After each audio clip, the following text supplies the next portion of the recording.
Colonel TP Tyagi ji, ये जो हम तुलना कर रहे हैं चीन के जवान और भारत के जवान, क्योंकि ऐसी जानकारियां मिल रही हैं कि अभी ठंड शुरू हुई है और चीन के सैनिक उससे झेल नहीं पा रहे हैं पेंगोंग के आसपास के इलाके में, लेकिन भारतीय जवान ब्लैक टॉप पर, बाकी तमाम चोटियों पर कहीं ज्यादा ठंड है लेकिन टिके हुए हैं।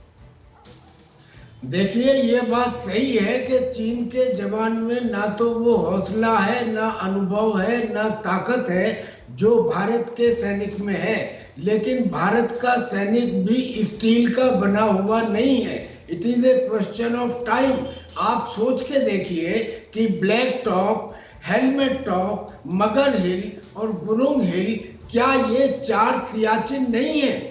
ये भी तो 4 सियाचिन है। 17-17, 18-18 हजार फीट की ऊंचाई पर सियाचिन में एक सिपाही को मेंटेन करने के लिए हमें कितना खर्चा करना पड़ता है। और इन 4 सियाचिन और ऐड करने के बाद हम ये भी ख्याल में रखें कि चाइना की जो पॉकेट्स हैं वो डीप है। अगर वो एक जगह कमजोर है तो फाइनेंस में वो हमसे बेटर है। अब जब ये साबित हो गया है कि हिंदुस्तान एडवांटेजियस पोजीशन में है, हम ताकतवर हैं, तो अब हमें प्रोएक्टिव एक्शन लेना चाहिए कि पीस एस्टेब्लिश करने के लिए हम अपनी तरफ से प्रस्ताव भेजें। हम अपनी तरफ से कोर कमांडर्स की मीटिंग भेजने का प्रस्ताव भेजें और उसके लिए डिमांड करें। ये टाइम है। जब तक हम एडवांटेजियस नहीं थे तब तक अगर हम ये कहते तो हमारी कमजोरी होती, मगर आज ये शालीनता होगी। ठीक है, आज ये शालीनता। बिल्कुल।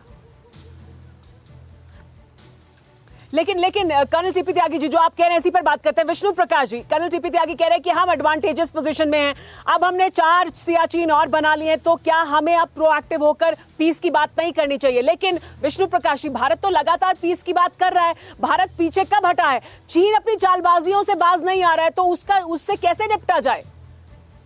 2 चीजें सुमेरा जी। पहले तो जो आपने सर्दी की बात की उसका इतिहास है। दूसरा विश्व युद्ध एलाइड पावर्स ने जीता था, जनरल विंटर ने जीता था। जब जर्मनी की फौज यूएसएसआर में थी तो सर्दी बर्दाश्त नहीं कर पाई। दूसरी बात यह है कि अब हम अगर बातचीत बंद करेंगे तो क्या मतलब? बातचीत का मतलब बंद करने का तो यह है कि लड़ाई तो शुरू हो गई। हम लड़ाई से घबराते नहीं हैं, हमारे पास ताकत है जो हमने दिखाई है। हम पर आज के युग में जब दोनों तरफ से और हर एक के पास इतने हथियार हैं और इतनी पावर है एक दूसरे को डिस्ट्रॉय करने की, तो क्या ये नहीं होना चाहिए कि अगर हो सके, अगर थोड़ी भी उम्मीद हो तो युद्ध को टाला जाए? क्या आप पर भी बरपा है जालसाजी का कहर? सपने टूटे आपके, न घर के न घाट के।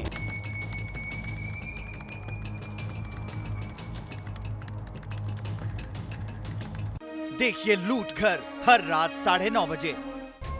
फिक्र आपकी,